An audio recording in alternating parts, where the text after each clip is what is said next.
अजितदादा गटामध्ये प्रवेश केल्यानंतर किरण शिकरे आता पुन्हा एकदा पवार गटामध्ये आलेले आहेत। पवार गटामध्ये माझा प्रवेश हा बळजबरीने करण्यात आलेला होता असं किरण शिकरे यांनी म्हटलेलं आहे। अजित पवार गटात माझा प्रवेश हा बळजबरीने असल्याचं किरण शिकरे यांनी म्हटलं होतं।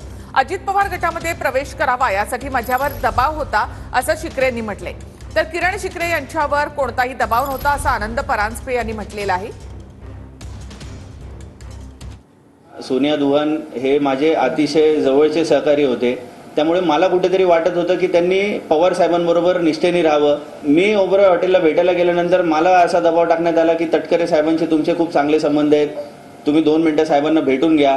मी म्हणलं धीरज शर्मांना मला प्रवेश जमणार नाही करायला, तुम्ही मला प्रेशर करू नका, मी विनंती करतो, मी जिथे आहे तिथे निष्ठेने आहे, मी कुठेही गेलेलो नाही, मी 24 तासाच्या आत माझ्या साहेबांकडे आलेलो आहे। माझ्या घरापर्यंत कन्व्हिन्स करायला माणसं पाठवली जात आहेत, पण कुठल्याही गोष्टीला मी बळी पडलं जात नाही।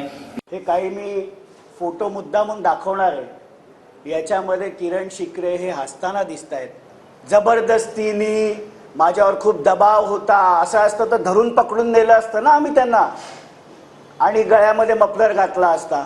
स्वखुशीने धीरज शर्मांबरोबर त्यांनी राष्ट्रवादी काँग्रेसमध्ये प्रवेश घेतला। किंबहुना ते एवढे मोठेही नाहीत की त्यांच्यावर दबाव दडपशाही वापरायची गरज आहे।